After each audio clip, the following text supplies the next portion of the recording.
से एक call centre है और इसकी ये नाम 40 गोमती नगर सर, गोमती नगर में। गोमती नगर 40 गोमती। सर ये जो युवक युवती थे जो वहाँ काम करते थे वो इनोसेंट पाए गए कि उनको भी कहने की जानबूझ के देखिए अभी तक की जांच में हमने किसी भी युवक युवती जो इन कॉल सेंटर में काम कर रहे थे उनको आरोपी नहीं बनाया गया है, क्योंकि प्रथम दृष्टया उन्हें भी इस बात का एहसास नहीं था कि ये किस स्तर का फ्रॉड चल रहा है। हालांकि उनके डिटेल स्टेटमेंट लिए गए हैं और अगर उनकी मिलीभगत पाई जाती है तो उनके विरुद्ध भी वैधानिक कार्रवाई की जाएगी। एज ऑफ नाउ सिर्फ हमने संचालक गणों को आरोप लगाया। सर ये जो चारों एफआईआर हुई है इसमें कितनी धनराशि का फ्रॉड करीब किया गया टेंडर?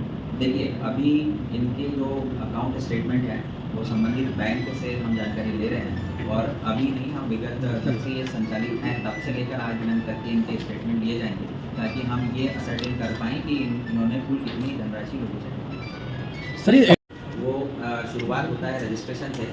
ये सबसे पहले बल्क डेटा उठाते हैं और पूरे थ्रू आउट इंडिया कॉल्स करते हैं।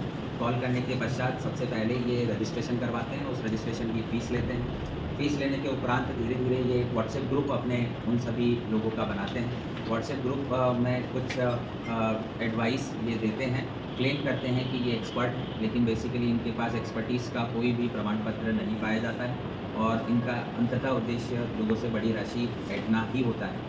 तो व्हाट्सएप ग्रुप के माध्यम से ये प्रीमियम मेंबरशिप का लालच देते हैं, प्रीमियम मेंबर्स बनाने के नाम पर ये एक्स्ट्रा पैसा लेते हैं और अंततः जो एडवाइस तक सीमित रहने वाला मामला होता है वो डायरेक्ट अपने अकाउंट में राशि स्थानांतरित करवाने तक पहुंचता है और जब एक बड़ी धनराशि लोगों के द्वारा इनके खातों में स्थानांतरित की जाती है उसके पश्चात ये उन लोगों के कॉल उठाना बंद कर देते हैं, उसके पश्चात ये उनके नंबर ब्लॉक कर देते हैं।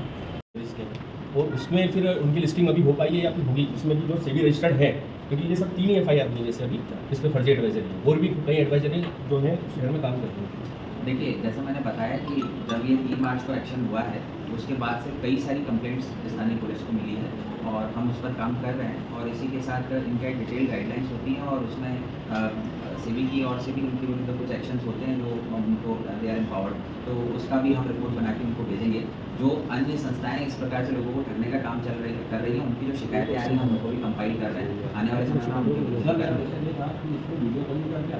कुछ 3 महीने पुराने, कुछ 1 साल पुराने, कुछ 2 साल पुराने। 1 साल पुराने की बात करें, अभी आप आए हैं कि इससे पहले पुलिस को नहीं मालूम था कि आपने जगाया पुलिस को?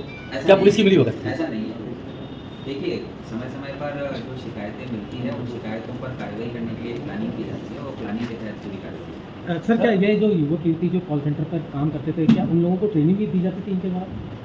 देखिए अभी उनसे विस्तृत पूछताछ की जा रही है। जो बेसिकली इनको कुछ ब्रीफिंग दी जाती थी कि किस प्रकार से कॉल करना है, सभी कॉल नंबर्स का एक डेटाबेस दिया जाता था और जितने वो कॉल्स करते थे उनको सैलरी बेसिस पर तो रखा ही जाता था, प्लस अलग से परफॉर्म करने के लिए इंसेंटिव भी दिए जाते थे। सर ये 2 सवाल है सर, क्या बात करनी होती थी इसके बारे में बेसिक ब्रीफिंग दी जाती थी। सर आपके सवाल है ये कैसे तय करते थे कि ये मैरिज की इसको रिक्वायरमेंट होगी और दूसरा इसका घुटने का दर्द है जोड़ों का? एक कॉल सेंटर एक ही प्रकार का काम करता है, डेडिकेटेड उसी पे काम करता है, अलग अलग कैटेगरी नहीं करता। तो मैरिज पे काम कर रहे हैं सर जो 13 आप छापे मारे हैं 4 में ऐसे बाकी जो 9 है वो क्या अन्य भी पाएगा छोटे मोटे? देखिए जैसा मैंने बताया कि लगभग सभी कॉल सेंटर्स में कुछ न कुछ अनियमितताएं पाई गई हैं।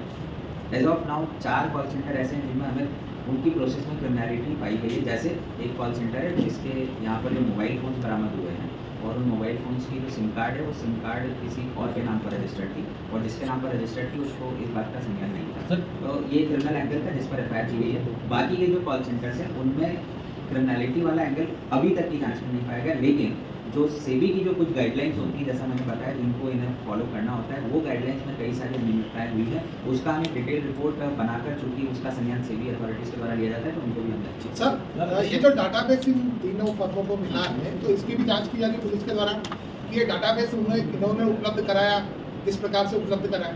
देखिए जो अभी तक की जांच में पता चला है ज़्यादातर ये जो बल्क नंबर्स लेते हैं ये टेलीग्राम पर इनके ग्रुप्स बने हुए हैं और वहाँ से ये कई सारे ऐसे वेंडर्स हैं जो इनको बल्क नंबर्स सप्लाई करते हैं। ऑब्वियसली उनको भी ये पैसा देते हैं, पैसा देने के उपरांत ये बल्क नंबर्स परचेस करते हैं और वो नंबर्स फिर अपने स्टाफ को देते हैं जिनसे ये कॉल करते हैं। सर आपने 4 एफआईआर की है उसमें से 2 एडवाइजरी पर हुई, 3 एडवाइजरी 3 एडवाइजरी पर हुई है और 1 मैरिज।